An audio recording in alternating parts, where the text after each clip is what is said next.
Hello there and welcome to another brand new video on the channel. And I suppose it's not quite brand new. I did have a video out a few weeks ago rebuilding the 501st Battle Pack into an ATRT Walker, and originally was going to do the same thing with this Battle Pack. However, I have built a much better model out of the 332nd Battle Pack that we'll be looking at today, set 75359. And this set is very interesting as the original set was a Swamp Speeder, which we don't even see on Mandalore, and in fact there's not many small ships we see on Mandalore ever, let alone in this Season 7. So once again, this build isn't going to have been present from Season 7, so I've taken the liberty of building a custom mock to probably go better with the 501st Battle Pack. So we'll definitely be mixing around the figures, and I'll show you my custom Battlefront 2 332nd models right at the end. But first, I'm going to bring us to studio so we can have a look at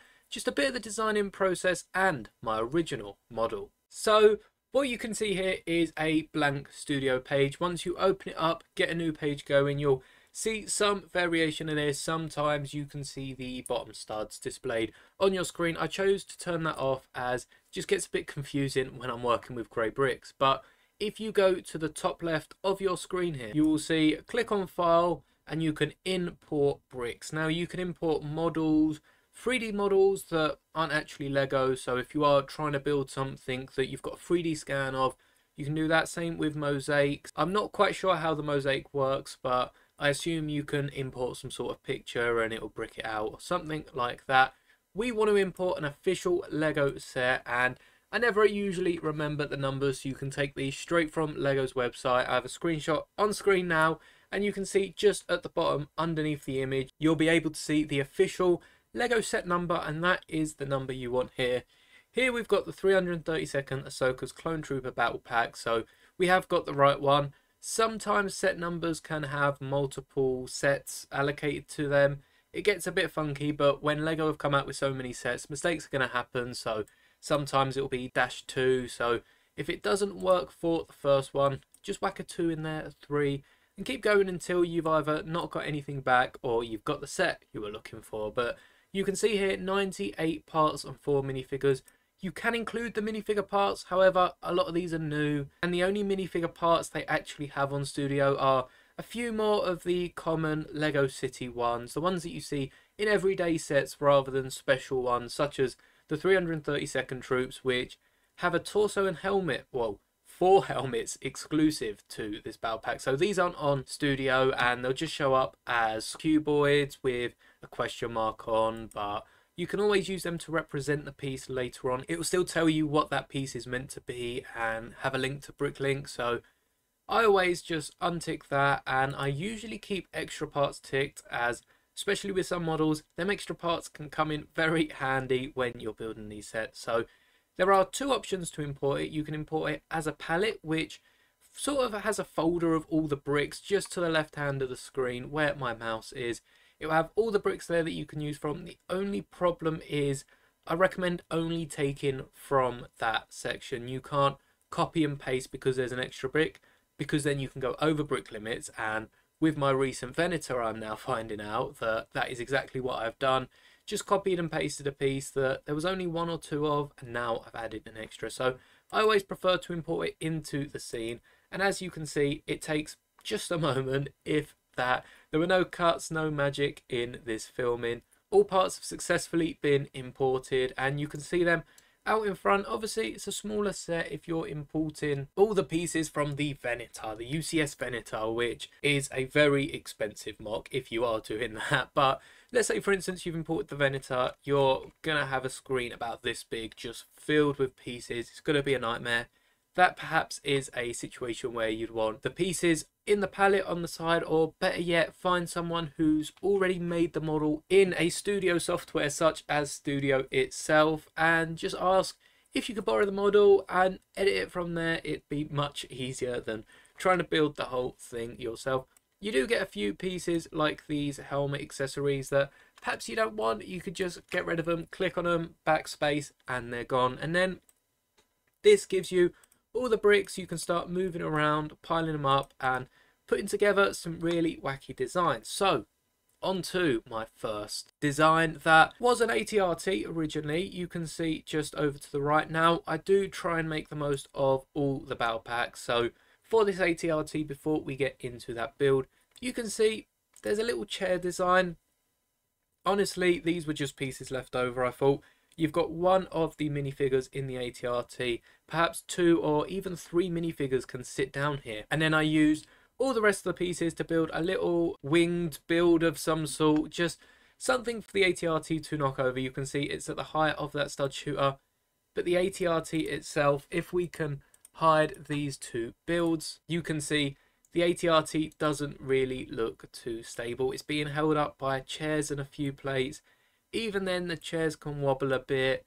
It leans back. It's a bit of a dodgy build. It's possible that is an ATRT, no matter how obscure it may look, but it just wouldn't cut it for this video. So I scrapped that, went back to the start, imported all the bricks in, and instead went to the counterpart of the ATRT. Perhaps you can see it on your screen, the BARC speeder. Now, this isn't just any BARC speeder. As you can see, there is a sidecar, but once again, added a little table and chairs. There's a little hologram table for 2 clones to sit at, and in fact, the other pieces do go together to form some sort of turret, which doesn't look too bad. It's not great, but once again, we'll be hiding them out of sight and out of mind for the sake of this video, as the main focus is on this speeder. It looks great. It's minifigure scale, and I've actually built this in person. So let's take a closer look. And as you can see, it's a pretty sizable model compared to the swamp speeder that we get perhaps in the set. It's probably a bit longer as it doesn't use as much of the width as the original model does, but it still is quite sizable. We will compare it to my other minifigure scale builds of the ATRT and swamp speeder in a minute, or rather the BARC speeder, as this was originally a swamp speeder rebuilt to a BARC speeder, but it's more or less minifigure scale. Perhaps it could have been an extra brick or stud long, and the width isn't too bad for the limited pieces we were using. But I'd just like to go over a few different building techniques. I am getting a bit more out there with the building techniques I use, and you can see quite a few of them at hand here. These blasters at the front actually have, if I can flip the model over, they're bars which the minifigures usually hold underneath the ship, which go into this gap just behind these blue clips, and this whole blue thing is in fact being held at 3 clutch points, which is the 2 studs underneath this 2x6 grey base plate, and also the slope at the front, which sort of holds the front of the nose together, and it is quite a thin bit compared to what we've seen with even Lego's own models of these speeders, and comes close to even the front of something like the Endor speeder. But again, we were on a piece restriction for this set. You can definitely bulk up the bottom using your own pieces and even random colours. Just add a little clear brick or something on the bottom to stand it up in a mock. I'm sure you won't really notice it, but I've also used this round piece just to hold on the sidecar. You can see, of course, it's in black, so it fades in pretty well, but my light will be able to separate the difference for you there. And that's mostly the bottom. It's not too interesting. This whole speeder is more or less on 2 plates, a 2x6 in grey and a 2x8 in black, and you can see the front of it is just offset with these jumper plates on the bottom, or jumper tiles. I guess they're more modified plates as they do have the studs on top, but I've just used the smaller slope at the front to elongate the nose a little bit and added that nice curve. Very similar to, in fact, my original design for my minifigure scale BARC speeder using the 501st battle pack, the first one. And in fact, this is my 3rd battle pack mock that I've created so far, so perhaps you'll get to see all of them again in this video. The last one, the video weren't really pushed out, so it didn't do too well. I'll speak about that in a second when I bring it on, but I've also used another slope. This is my 3rd and not quite final one, just to hold this interesting bar element with the 2 bars on either side. And that is the controls for this speeder. The minifigures can just get their arms above it, and it doesn't look perfect, but looks pretty good for what I'm trying to represent.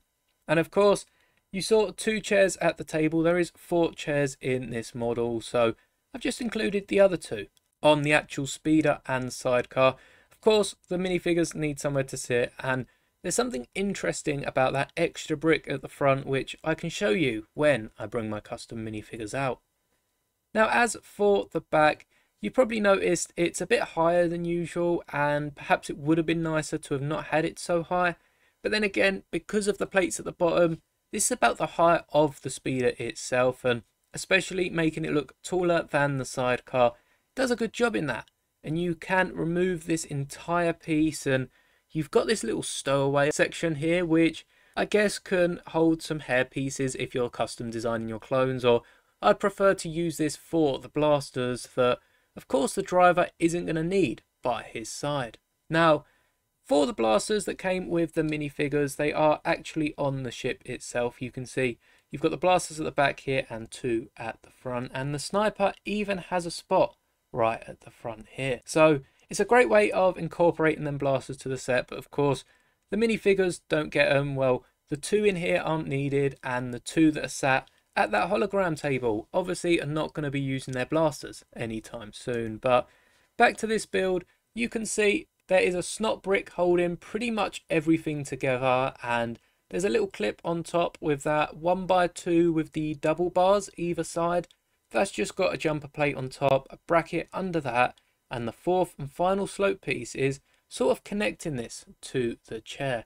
And the jumper plate and these bars here rest nicely along the arc of that 4x4, which you can see is slightly angled towards the bottom here. There is that slight triangle created, and I've just added the tile on the edge and made sure I can get the clip pieces on with a 1x2 black piece, just helping it stick out and complete the speeder. Now, for the sidecar, this was perhaps the more interesting of techniques used here.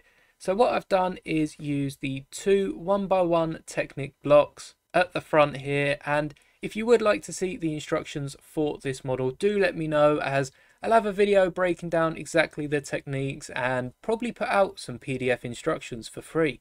But of course the jumper plate is holding the sniper, and to enable these dome pieces on, I've just put a trans blue 1x1 which the camera's not even picking up, just to hold it on to the front here. This one's been connected in the middle so that it doesn't wobble and is somehow balancing.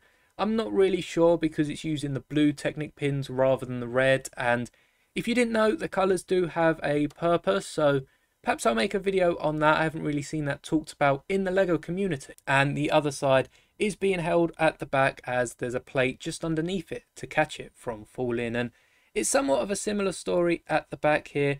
What we've got is a grey axle, a 3-length axle actually running through this, and you got to be very careful. It is a delicate build, but what that does is hooks into each of these light blue 2x2 round plates, and that enables them to be mounted on the sides there, and I can just get these wedge plates on the back to give it that sloped off look that the sidecar normally has. So from the side profile there, you can see it looks amazing. It looks just what it's meant to look like. I'll include an official image at the bottom of the screen, but the real test is how it sizes up next to the ATRT. And of course, first I'm going to be looking at this hideous monster that I built with a 501st. I guess it's not that bad, and with the piece restrictions and everything, it's actually quite a good model. I think if we take away this red blaster piece at the front, it might look a bit better without the giant laser. And as you can now see, this is the other battle pack has been gone to make this, and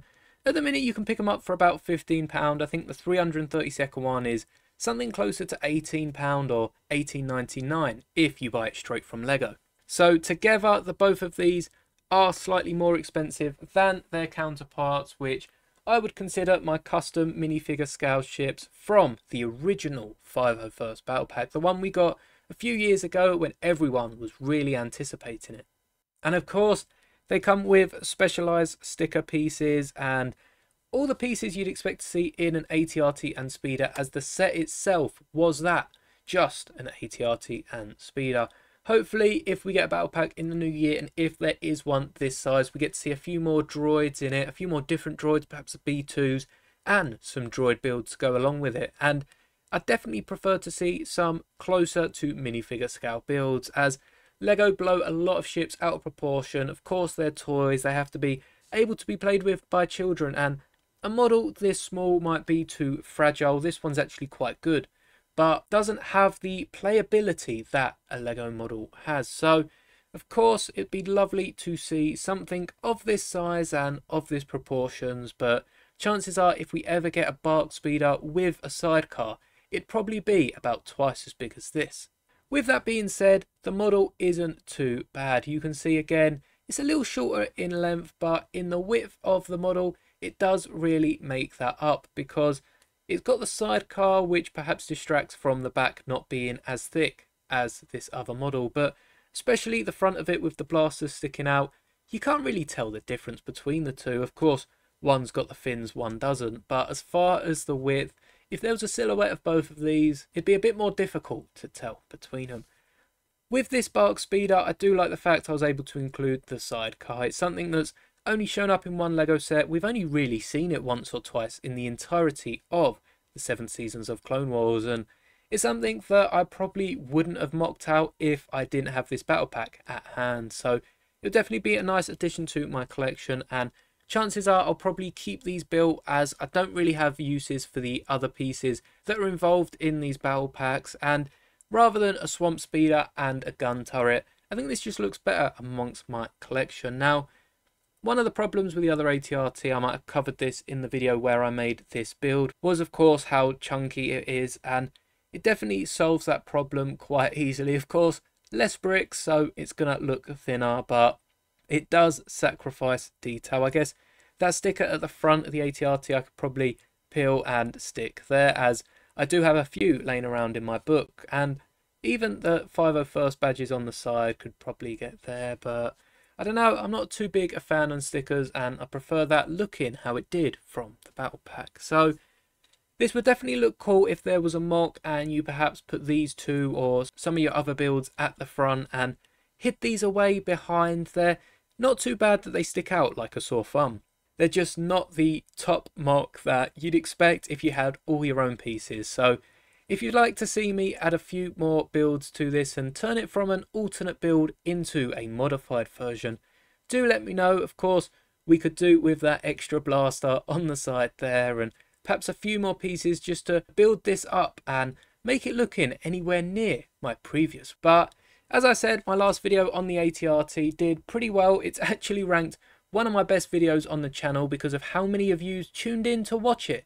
However, YouTube only pushed it out to 150 so people. So if you haven't seen that already and would like to check it out, please do. It would really mean a lot to me, because I guess not as much work goes into these as most of my dioramas and mocks. I only spend sort of a day or two planning, and then again, it only takes me about a day to build these. But I feel like these builds are so helpful for people that haven't had the chance to pick up a bigger set, or perhaps don't have the bricks and resources to build these models, whereas these you can pick up if you want a BARC speeder. This is £18 worth of Lego. If you were to go into a Lego store, and as I've said, Black Friday's coming up, I've seen this for £15, it will probably drop even lower than that. So keep your eye out. If you want to build this model and want the instructions, let me know. They're alternate builds, they're only small, so chances are I'll just whack them up for free, or as I said, make a video out of them. And before I end out this video, I just remembered I promised you a closer look at the minifigures and never went through on that promise. So I've come back to show you my custom clones that I've built, and if I pick up any more of the battle packs, I'll probably build a few more. So to understand what's custom about them, I first got to show you the full set of troopers from the 501st battle pack, or rather 3 of them and 1 I've added for myself. So Lego have made a specialist, an officer and a heavy to represent the 3 classes from Battlefront 2, but the one they forgot, and personally my favourite class, as some of the special abilities were just my favourite next to the sentry cannon from the heavy. They didn't have an assault. The assault class is really just the plain 501st trooper. You can see I've tried to give him a special weapon there by putting a candlestick in the colour black on top of a black pistol. And the reason they probably didn't give us an assault class is just because that is a plain clone trooper. We've had them many times before and we see them all throughout Star Wars. But it's these specialists that we really wanted in the battle pack, and giving 2 heavies, well, a specialist, an officer. A specialist wouldn't be special if there was more than one of them. And the officer, you're only really going to get one officer or captain per group of clones. So it made sense for them to include 2 heavies, and it's a decision I really like. For people that were just picking up that and hadn't got any previous 501st clones, as there's not really any others on the market, it does suck a little that they don't have an assault clone. But that being said, I'm sure we're going to see more 501st clones in the near future. I'm sure they're not just going to have put them out in the last few years to get rid of them for the future. So I'm hoping to see plenty more of this clone. But now, taking a look at the 332nd version, well, all I've done is taken 3 of the helmets from the 332nd battle pack. I have left Captain Vaughn built as a minifigure and is in my bigger display, but I've just taken the macro binoculars, the rangefinder and the visor. These 2 actually from the ATTE, which came with Commander Cody, who needed the visor. However, you did also get the orange ones in the 332nd battle pack. I've just misplaced mine, so used them from an alternate set. They're probably in my drawer somewhere. But this helmet on the end, because I didn't want to take away Captain Vaughn, I'm yet to get a second battle pack, and I'll probably pick one up after Christmas, especially if there's some sort of sale. But I've instead used a minifigure that came in the AAT. Now, I only picked up 1 AAT. I didn't really see the point of getting 2, especially when I have plenty of battle droids and already had 2 Ahsokas at the point. I really didn't want any more. But the clone 332nd Trooper, the Phase 2 332nd Trooper even, didn't come with any helmet holes. It was before they added them on for the visors, macro binoculars and all that good stuff. So it works with the Assault. I've actually used the older Phase 2 clone helmet for the 501st as well, because once again you can see there are no holes on the side of these minifigure helmets, and it just stops there being any sort of eyesore. You can see on this side of the officer, you can see the hole there, and many people don't prefer the holes to the older style helmets. So if you do have any of the older helmets around, I recommend using them for this, and perhaps taking some extra visors and macro binoculars, as you do get 2 in the battle pack, and just whacking them on some helmet holes, covering them up. And visors definitely don't help, and these actually are great for a YouTube outmark. So these are my custom minifigures, and if we bring back the BARC speeder, I mentioned about a free gap in the sea, a free stud gap, and that is purely for not just the heavies, but anyone you give a backpack to. Again, you get a spare piece in the 501st battle pack, so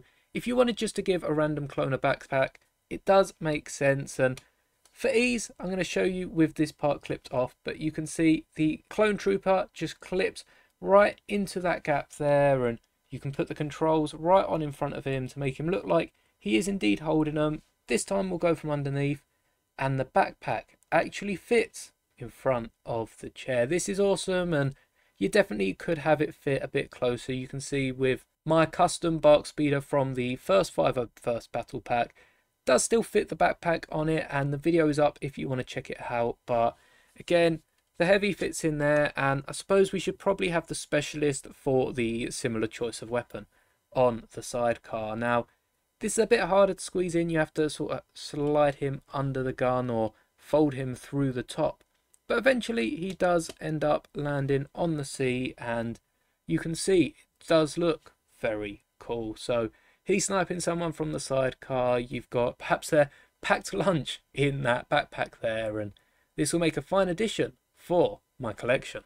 And don't forget to subscribe. We're coming so close to 500 subscribers, and it would really mean the world to me if we can hit 500 subscribers by the end of the year. So join the 501st Subscribers Legion and hit the button right now if you haven't already. And if you have hit the button already, thank you so much for subscribing and becoming a part of this channel's family. I have so many big things planned for the new year already, and there's even bigger things coming by the end of the year. So stick around, and may the bricks be with you always.